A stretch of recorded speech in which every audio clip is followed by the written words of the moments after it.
Welcome to Stampscaping 101. We're going to try a piece of 4 1/4 by 5 1/2 dark foil. It comes in the Recollections Jewel Toned pack, and we're going to do this one with the cabin with fence here, 144F.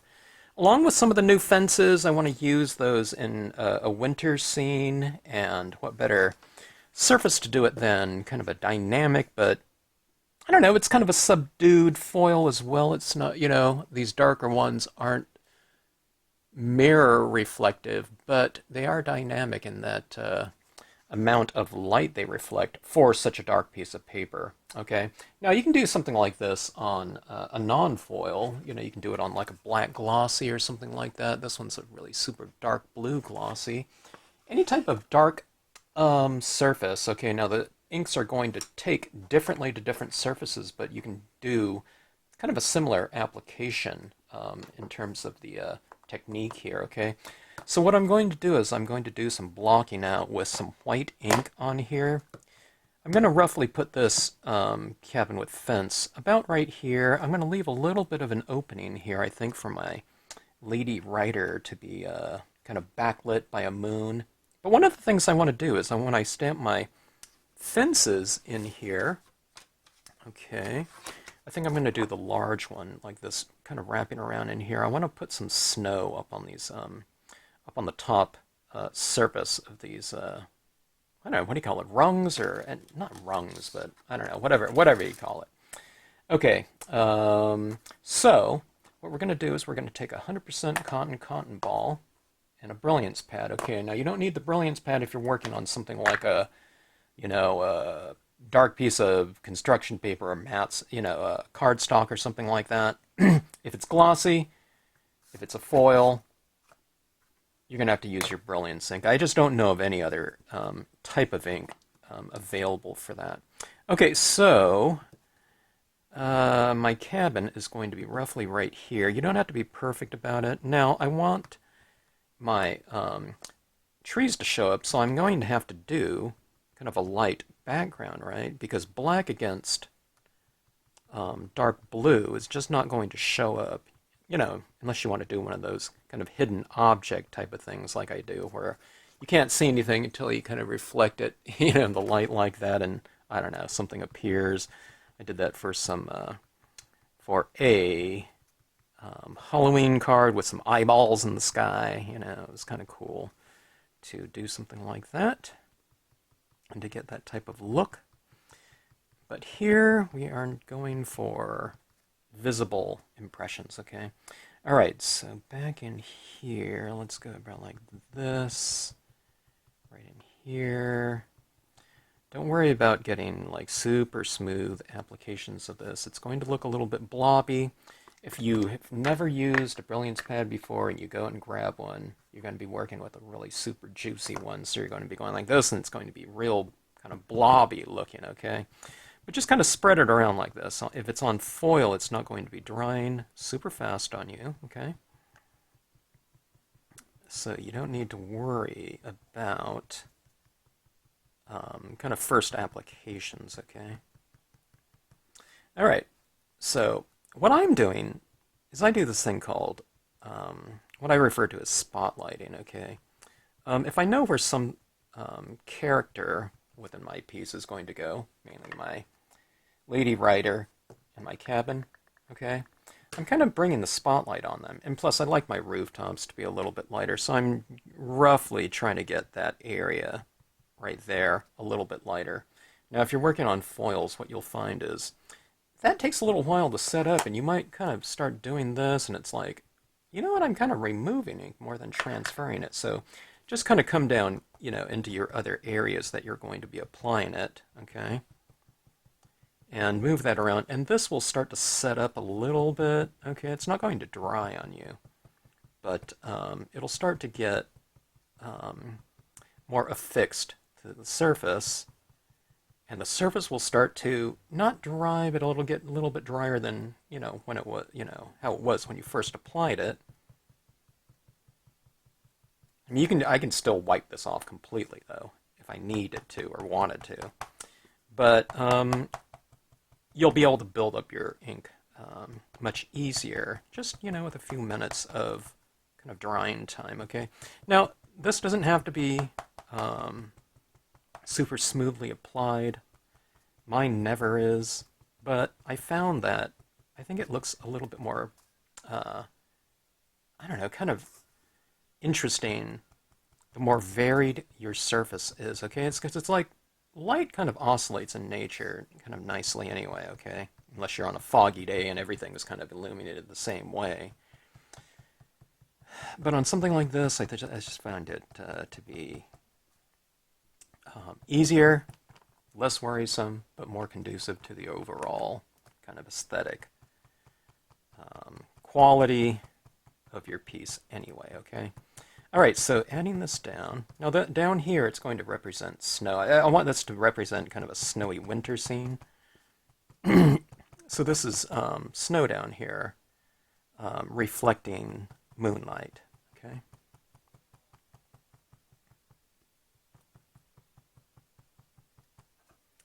All right, now if we want to, we can actually put a moon into the scene. I could stamp out one of my moons, or I can just do a hole punch style of moon. Maybe I'll do that.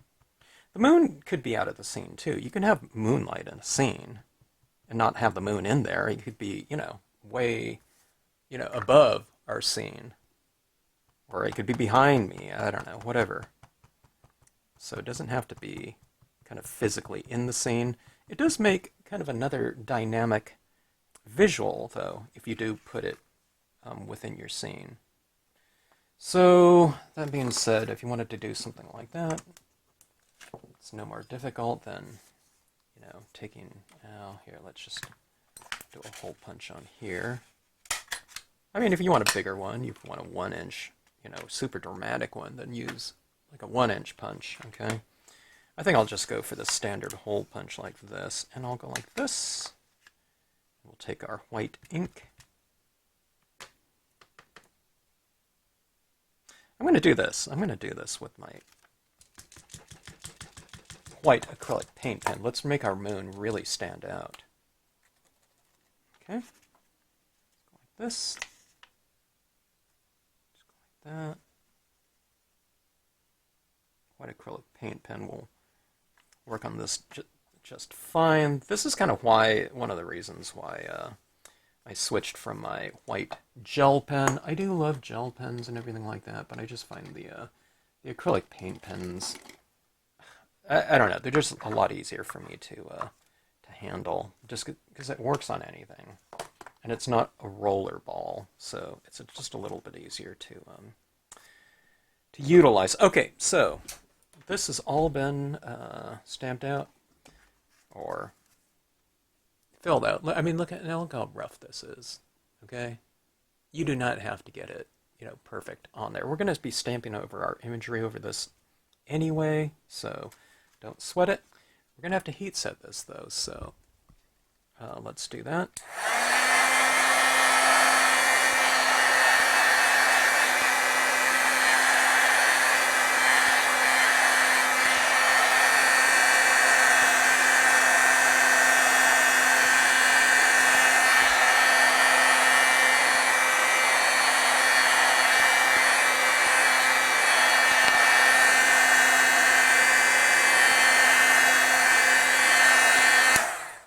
I don't know if that's 100% heat set, but I don't need it to be. I do want it to be, somewhat tacky so that it accepts the ink. Thing is, if you don't heat set it, it's going to be really wet on there and damp, okay? And then if you take damp ink and you go into damp ink, sometimes you make your impression and the ink on here doesn't transfer over there because it's just so wet on the surface. It's just not, that ink isn't grabbing the surface and transferring. So that being said, let's give it a try here.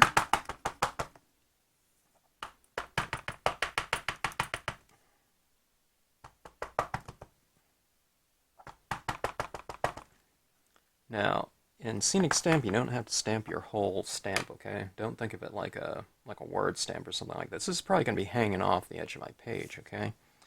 You just use your stamps for the portions that you want. Sometimes it's in their entirety. Sometimes it's partials when it comes to Scenic stamping, give it a good solid impression. My ink wasn't so juicy that I have to kind of worry about making my impression and the ink kind of squeezing out from underneath it, you know, because this is non-porous paper, and we're talking about a thick ink and pigment ink, okay? So if you're stamping something really small like this and solid, and if you put too thick of a coating on here, and you, just imagine if you're stamping this on glass and you gave it too much of a pressure, all that ink is going to be squeezing out and going out around the edge of it. You know, it's like you're squeezing it all out from underneath. So I don't think I need to worry about it with this one because the white ink kind of provides a little bit of an absorbent surface, and then it's dry, okay? So we got our cabin. All right. Now it's a little bit kind of obscured, so we're going to be bringing in some more definition to it anyway, okay? All right. Let's go for our fence. Going like that. So I stamped out my main image. Now what we're doing is we're going in with our filler imagery around it, okay? Now in my previous video when I was using these fences, I was kind of doing my fences first, and then stamping my images, you know, in the background. You can do it that way and whatnot, but it's kind of easier to kind of have your main imagery in there and to stamp the filler imagery around it. Now, this fence is going to be a big player within the visuals of this scene, but it is kind of more of a foreground filler image than a main image. Okay, let's see here. Let's go about like so. The lower you have it on your horizon here, the closer it is visually to the viewer. So I'm stamping it kind of off my page, a little bit lower. I could have stamped it higher too. That'd be fine.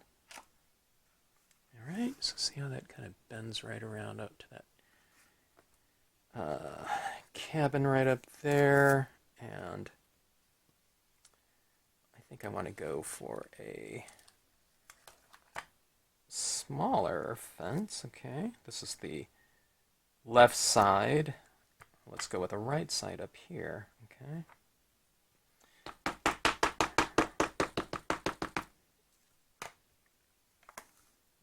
Let's go about like so. I don't know, I'm using probably less than half of this one right here, okay? But look at that visual kind of entryway into the piece that creates. See that kind of, oh, it's a lot of atmosphere back there too, isn't it? With all that kind of white ink in there in your background. All right, let's go for this lady writer in here, okay? I'm going to do this right here too. It's kind of looking like a kind of a foggy, misty day.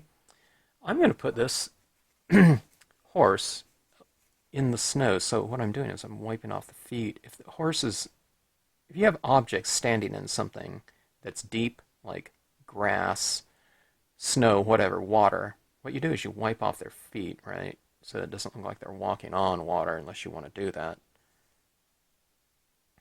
Okay, so let's go right about here.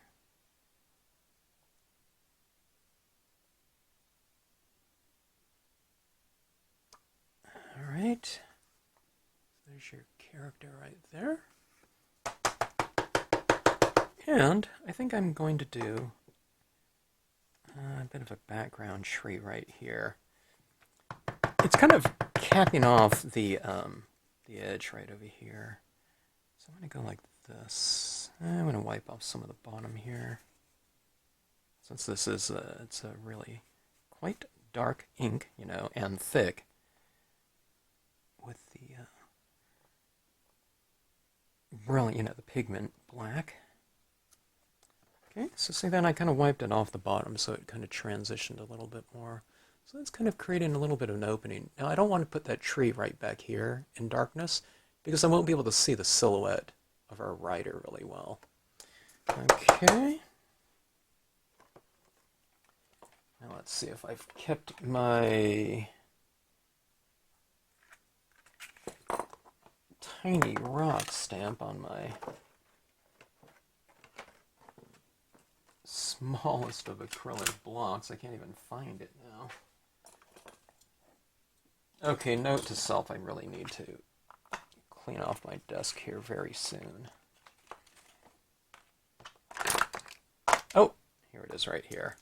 Underneath my paint pens. That I was going to do, but I didn't. Was going to use, but I didn't the other day.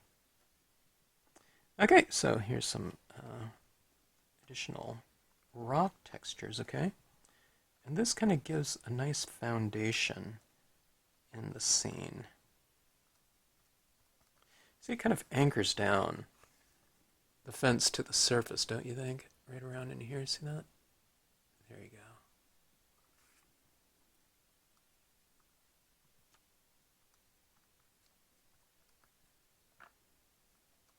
I do it in multiple impressions. I use the lighter impressions too. Okay, but I'm going to do something here that's a little bit different than doing it just on, like a white piece of paper or something like that. See, like that. It's used all in here. Since this is kind of a snowy scene, I'm also going to do it in white. Okay, so we did it in black impressions, and we do it in white. But when I'm doing it in black impressions, I'm also doing it in gray too, right? Because I'm using, the secondary impressions from the single inking of it, okay? So you're using this kind of like a lighting and shading tool in some ways too.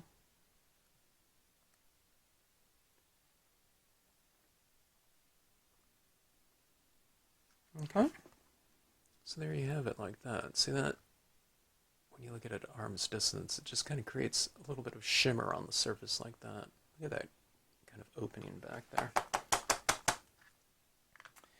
Okay, so bend that back. All right, let's, there are certain other things that I can do on it right now, but I think it's a good idea to heat set this. So we laid down our white, and then we had to heat set that for our next batch of layers, okay? So our layers have been laid down like this, so we're going to heat set that, and then we'll add some additional layers on that. And you just keep doing that every time you add new layers. You might get the feel of it, and you might be able to add wet on, a wet impression over the top of this black one. But I just think it's a safe bet just to heat set it, for kind of more assured impressions over the top of this.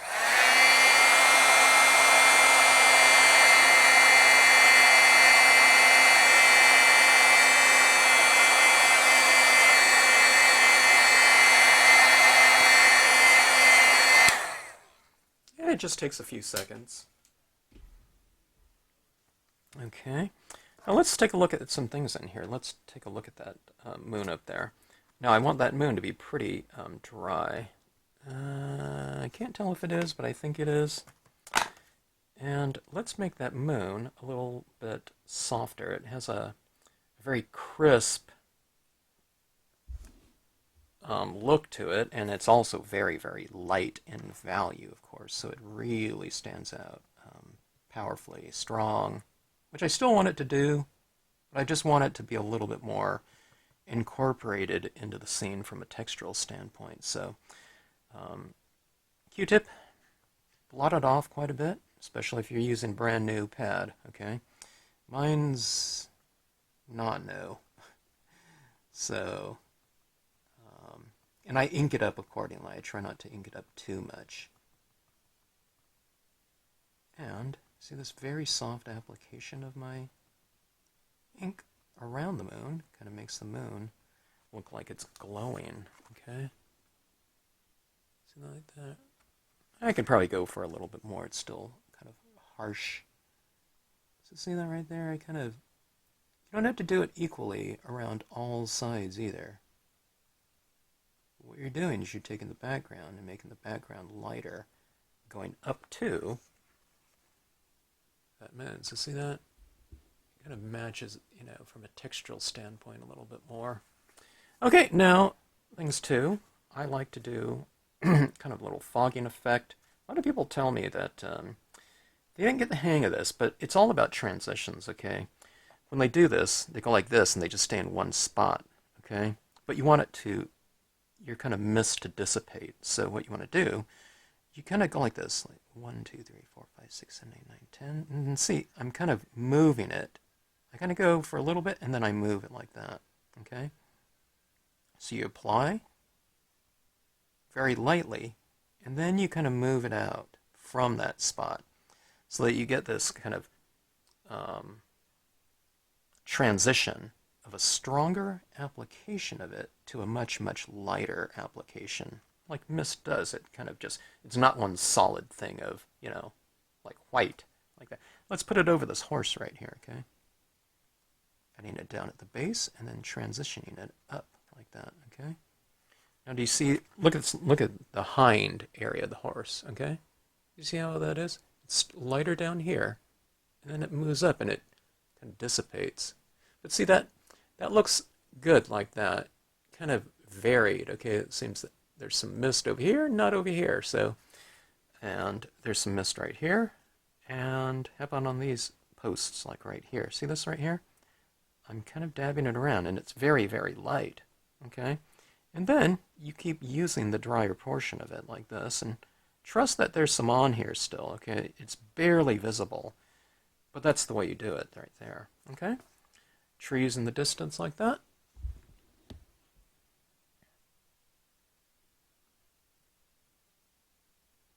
Every time you re-ink, kind of, be careful about going directly to your paper with it. Okay, so I'm putting this little mist at the base of the tree, and I'm kind of moving up the tree like that because it dissipates. Okay.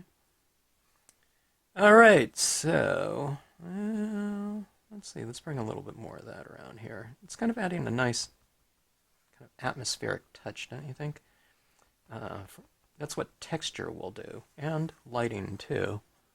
See that right there? So see how we've sandwiched this fence in between that kind of mist or atmosphere in the background. We got fence, and then we have this in the foreground. So it gives it more of this three-dimensional look by having this object sandwiched in between this, this light and texture. Okay, so let's go back to the white paint pen.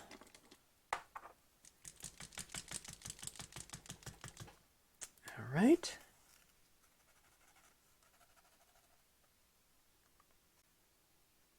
And let's go into these windows of this cabin, okay?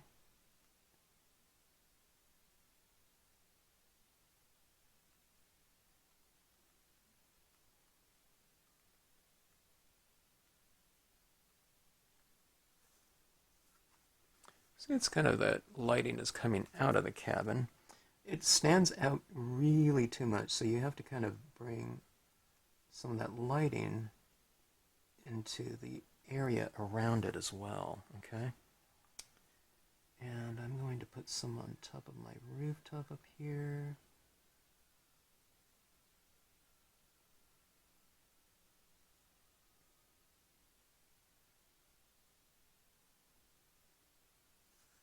All right. It's kind of capturing some of that light. This is standing out too much, so I'm going to really illuminate it a lot more. But we'll hit it with some texture first, okay?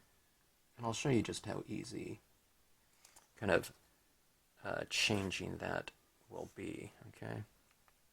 This is the easiest masking you'll ever do. Okay, so I'm going to take, let's see, that starts to dry pretty fast. Okay, so I'm going to mask off my rooftop here. I'll go like this.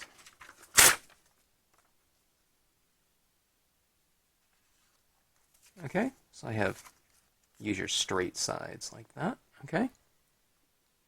And then what we'll do is we'll tone it over from there. So you just go back to your white.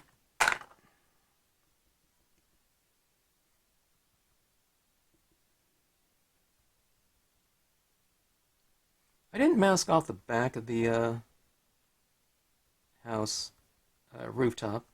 I could have, but I think I'm just going to go with the front, and then I'm going to transition it back, so it's going to kind of become less, you know, illuminated the farther back on the rooftop you go. So it'll be varied. Okay, yeah, something like that. So that roof kind of stands out. Now we have this little part down here.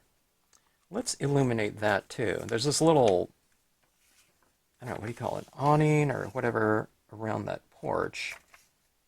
And you just mask it off accordingly. I might go with all four sides on that, but, you know, this takes less time than, say, cutting out a Post-it note or something like this. This is like super easy to do. Okay, and grab your applicator, like that, and we have that little part like that. Look at that, capturing that light now.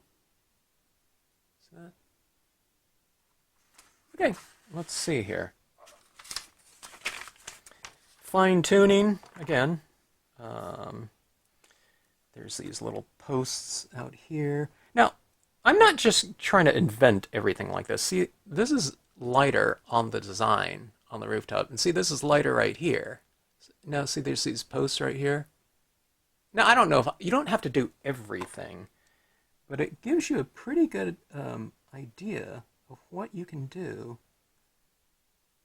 in terms of lighting just by looking at the design. So you're being an observer of the imagery itself, okay?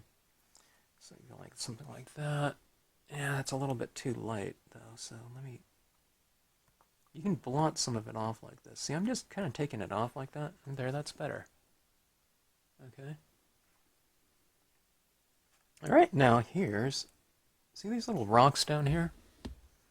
Here's some little types of things you can do, okay? I'm just going in and I'm putting a little bit of a highlight on some of these rocks. Okay, like that. Some of the white rocks. Alright. Now here's what I wanted to do. This is my real kind of a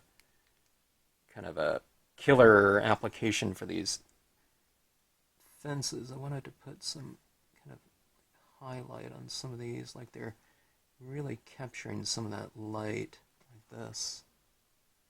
I thought it would be kind of a real dramatic visual lead-in for these. Now see this? I'm kind of adding some, space my little highlights out a little bit more on some. So let's see how this looks. So don't keep it irregular. See, here's a little bit of a line, and then dot, dot, dot. 2 dots up there. The biggest thing is that we have to fight, including me, is repetition of the exact same thing. Otherwise, it looks a little bit too monotonous. If I treat things the exact same way in every section of a given object. Okay, so here's this fence on this side.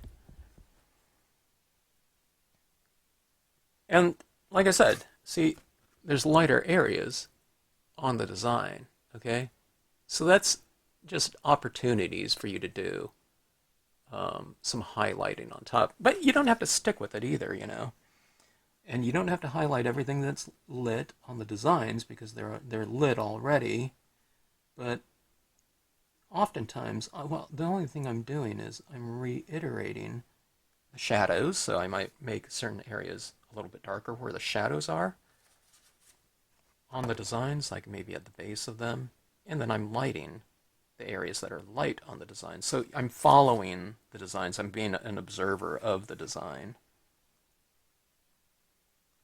Okay, and see, here's some fun little things here. Little touches.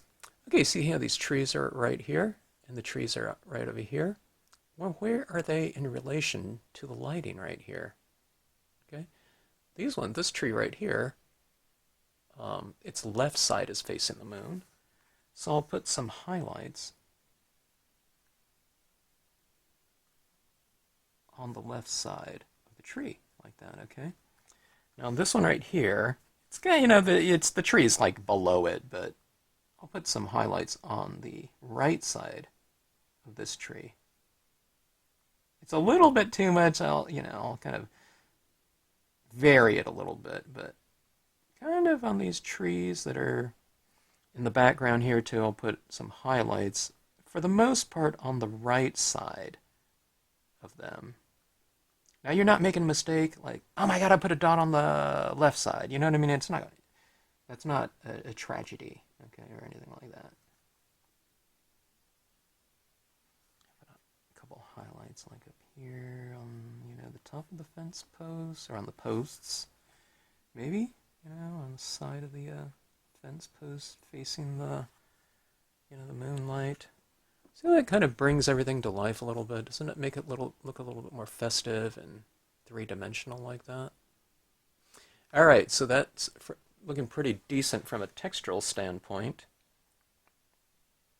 Let's try something that adds like instant texture and is a super fun technique, procedure, because, it's stuff that we did in kindergarten or preschool, or we had our kids do that with tempera paints or whatever, paints we use, at that age. Now I'm just mixing up my Dr. Martin's Bleed Proof White, which is an opaque white watercolor paint. Anyway, I just have an old toothbrush, and I'm going to take a little bit of that paint into the tip of the toothbrush. Okay, I don't fill up the whole thing. That would just be a waste on a card this size. Okay, take off the excess. And we're going to splatter paint this, okay? And I'll do it from about 8 inches away, okay?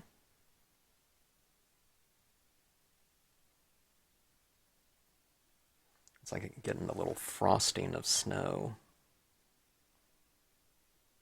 Dusting of snow, maybe. And from a textural standpoint, it is just a real joy to add to a scene, and I think very effective from a textural standpoint, textural richness. My thing is try not to use too much of it. You just want to keep doing it because it's really fun, but if I keep doing it visually, some of the background might get a little bit more obscure, but look at that. From a textural standpoint, even the tiniest little dot reads very well because it is this ink, or this paint is very, very opaque. It's they don't call it bleed proof white, for no reason. Okay, now we have a lot of, and that bleed proof white's probably already dry right now. It dries very quickly. Okay, I'm going to put a little bit of foreground. Oops, not in white, but in black. You can do it in white and black too. Sometimes you could do like foreground imagery in white, and it looks kind of like an icy, crystalline look.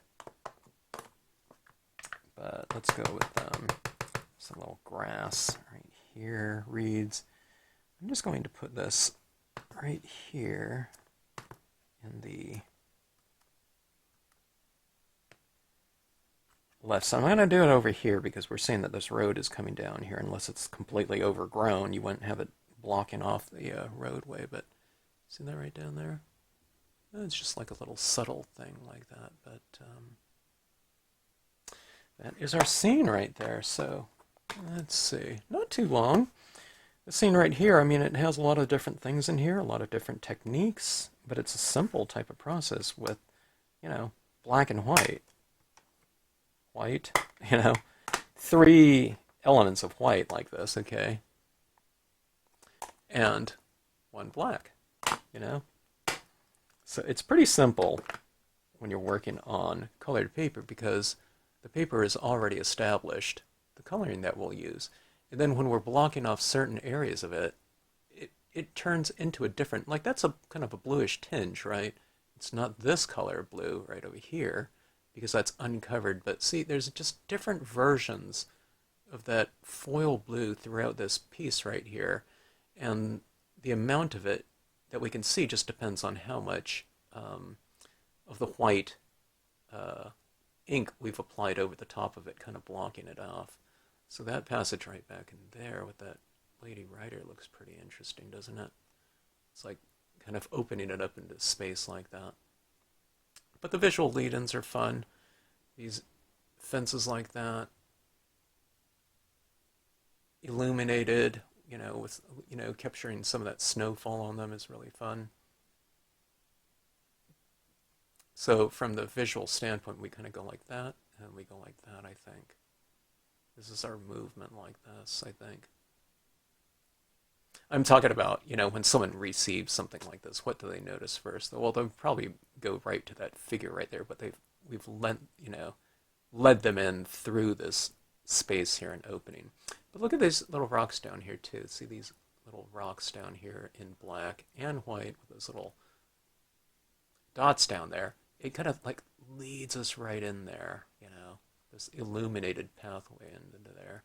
And of course, anytime you do interior illumination, it generally makes the piece, from an emotional standpoint, a little bit more inviting, especially if it's a nighttime type of scene, I guess you can do that it'd be kind of interesting to do that in yellow or something like that, wouldn't it? So this whole piece is kind of a cool colored scene, but then you put this little yellow in there for warmth, to represent warmth or something of that sort, which might be kind of interesting. So anyway, yeah. Blue foil with my fences. First foil fence scene. It worked well, I think. I'm adding a little bit more mist down here.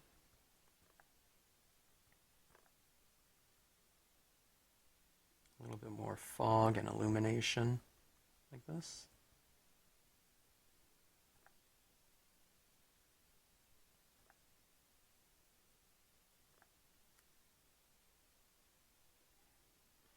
All right, how's that look? Let me see. This area back in here might need a little bit of a tweak. Let's see, let's add a little bit of mist and fog right back in there. See, I'm just kind of illuminating some areas right in here. I mean, you can shade too. I can do this with black, if I want to create, some deeper shadows or anything like that. I don't think it needs it though. All right. So anyway, hope you enjoyed the scene.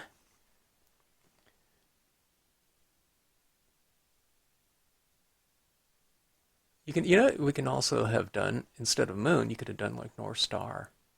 And that would have been really fantastic for a I don't know, kind of Christmas card type of thing. It'd be a really different Christmas card. But, I don't know. I guess you can still do it. You don't really see too many stars, too strong when there's a full moon or something like that, but who cares? All right, so anyways, thanks for watching. Thanks as always for tuning into the Stampscapes channel. If you have any questions on this technique or whatnot, or where to find anything, a list is in the description section of every video. And once again, this is the Recollections Jewel Toned pack blue. It comes in a multi-pack with about 5 different colors, I think, 4 or 5 different colors. And this is one of them, but 25 per pack. Very inexpensive. At about, on sale, it's $3.33. I don't see that all the time, but this type of pack goes on sale all the time, even from a very low price of about $6 to begin with. So 25 sheets. It's not too bad. We're talking about 100 of these size scenes like that for just a few bucks. So, all right. I'm just kind of looking at this piece, kind of assessing if I want to do anything else, but I think it's done. I think we have a lot of depth within the scene, kind of pushed spatially by these fences even more so. Okay, so thanks again.